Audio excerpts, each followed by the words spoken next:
Hello folks, this is WaywardEko. Welcome to the first episode of 13-Minute Horde Base. In this series, I'm going to do a rapid rundown on a select Horde base. We'll talk about the various features and functions of the base, and then we'll get into the materials required to build it, how to build it, and then see how it fares up against Horde Night. I'll close out with giving it a quick rating, talking about pros and cons, and then the possible upgrade options that you have for this base. This base leverages the basic funnel principle to get all your zombies lined up in a row, but then adds in the added benefit of slowing them down and forcing them to spread out so that you can deal with them more easily. As the zombies approach the base, they have two staggered stairs to select. This gives you redundancy in case one fails and also splits the zombies up. Then they'll go through this little jumping puzzle here to get to you, and at which point in time you'll be able to line them up and either shoot them or slap them in the face with your preferred weaponry. To get started, find a good flat space, and you're going to need 9 by 23 for the footprint of the base. You can see the layout of it here that I put onto the grid. And then for materials, you're going to need a total of 545 flagstone, but I have it broken out into 430 blocks. You're going to need 40 ramps. You're going to need 3 of these flagstone pillar 100. You're going to need 60 half blocks and about 12 flagstone poles. I put a little extra in there because, sometimes you hose things and it doesn't work out quite right. Same thing, I put estimates here on your iron and cobblestone needs, about 1,000 of each and 500 wood. And then you're going to need 70 wood bars, 4 wood hatches, and 4 iron hatches. I'll explain why you have both of those because placement is tricky. 10 torches, and then just 20 wood frame blocks just to make life easier in case you need to do some nerd pulling and scaffolding to actually get around. So the easiest place to start on this is going to be the stairs because that's going to set your elevation levels for the rest of the base. So the stairs are pretty straightforward. 6 blocks, then 5 blocks, then 4, then 3, then 2, then 1. Repeat on the other side.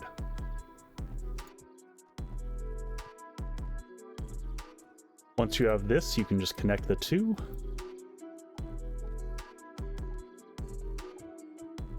And there was our first mistake. Next, I'll start the 2x3 support pillar. But just as I'm getting started, I realize it's a lot easier if you come back from the main trunk coming in so you can get your elevation lined up with it. So started those 3 blocks coming out, and then you just continue to build this platform. Next, we'll start building out this central section. In this situation, I built this as a 9 by 9 square, but honestly, you can make it a little smaller. You can make it bigger if you wanted to have a larger base on top of it with crafting and things like that. And then you can build a mining section below if you want. That is actually a very common practice that I've done in other bases. Connecting up to the bridge that we started earlier, we're going to put some pillars heading in, and then we'll just put a quick funnel shaped mechanism. And then the ramps that I start to put up here are largely just for aesthetic to make it a little bit more interesting looking. They don't really serve any function in terms of the zombie maintenance. This lower section that I'm putting in here is there for a reason. That's because we're going to take out some blocks to make it harder for the zombies as they're coming in, because we're going to shoot out some of the blocks on the top, and that'll force the zombies to have to go through this step staggered entrance into the base.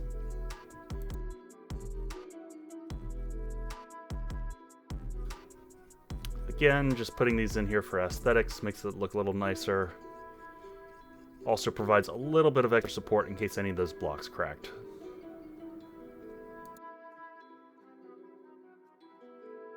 Next, we'll come back here and fill in the floor, and then we're going to put some walls around the side. You don't have to fill these all the way in. You can use some bars on the side if you want to let some light in and whatnot. So this design here can be more or less up to however you want it to be.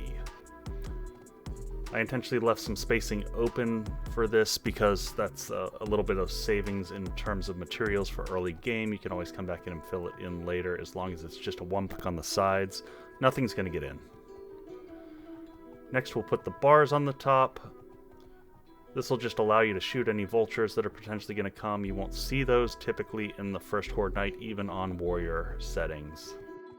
I did run this base through some other tests and higher game stages and did experience vultures, so I went ahead and put these in here just to be safe. Next thing, we're going to put in these half blocks here, and this is so that we can make some fallback positions inside the base. We're going to take out a few blocks, stagger it again, and this is where we make our kind of jungle gym party bounce house for our zombies to come in through. And then we'll intermix the half blocks in here and then make the walls up to 3 high to just keep the zombies funneled in a nice straight line. They'll be bouncing up and down a little bit, but still in a line coming straight towards you. So the combination of the stairs and then this staggered entrance here is going to really space out the zombies so that you're going to have time to manage them from a melee perspective once they make it to the entrance here. Next, we're going to set up the structure for how we fight the zombies here. To do this, we're going to take pillars and we're going to put 2 in back, 2 in front, and then rotate it to make it look like a single pillar, but it actually has the redundancy of 4 pillars. This is kind of a standard structure that goes all the way back to Alpha 16 from a usage perspective. Next, we're going to put those pillars along the side walls here. That gives a little bit more aesthetic, but it also defends those inner blocks that you have there and gives you some more protection and redundancy. The ramps on the top here are to prevent zombies from stacking up too high. Once they stack up and hit those, they'll push off, fall back down, and have to run back around again. Next, we're going to put our hatch at the top here. I went with wooden because wooden is the only hatch that you can clearly see where the handle is, and then I upgrade it from there to the iron hatches. But again, much easier to figure out where the handle is. On the iron ones, there's no real clear indicator on which way they're facing. So I've always just gone in and done it this way and then do the upgrade. And finally, we move on to upgrading the materials and the blocks in areas where we expect them to take a beating. So this can be as much as you want. The more you do it, the safer you're going to be for Horde Night. But you definitely want to check the key areas that you think the zombies are going to beat on. So that's the basic base layout and how to build it. You can take a lot of creative liberties with this. This is just a rough outline of how to build it. But let's see how this thing fares up against the Horde Night. To make this a reasonable 7-day Horde Night battle, I have set the level to Warrior, and I have set the zombies to 32. Additionally, I've given myself 20 levels, which I've used to buy an assortment of skills. Any of the items that I'm using this are crafted from those skills. So here you can see the zombies coming up the front. You can see them slowing as they try to approach. Then they line up kindly right in front of you, just out of range, as long as you've got your first hatch placed down here. And from here, you just smash away. You can see I'm just leveraging a level 4 wooden club, nothing fancy. I did put some points into Pummel Pete, obviously, to get that. But I am able to manage them in the speed that they're coming in here pretty easily. You can see the guys hitting those blocks there and having to jump over.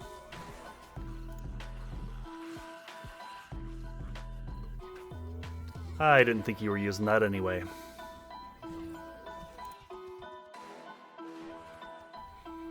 So now we see they're starting to jump on each other's shoulders. That's why we build those ramps up there. That keeps them from getting up to the roof, as well as giving some extra protection. It pushes them back off once they stack high enough. Oh, was not expecting you here. Right on the border of a forest and winter biome. So the mountain lion was a little shocker. Oh, that's not good. Get down from there. Yeah, if he gets in here, that is going to be a bad day.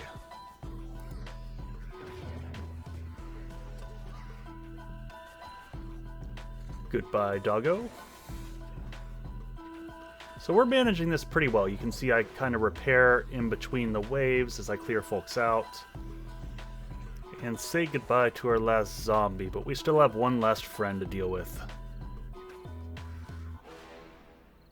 I think this guy took a full hour and a half in-game to deal with of knocking him off the edge.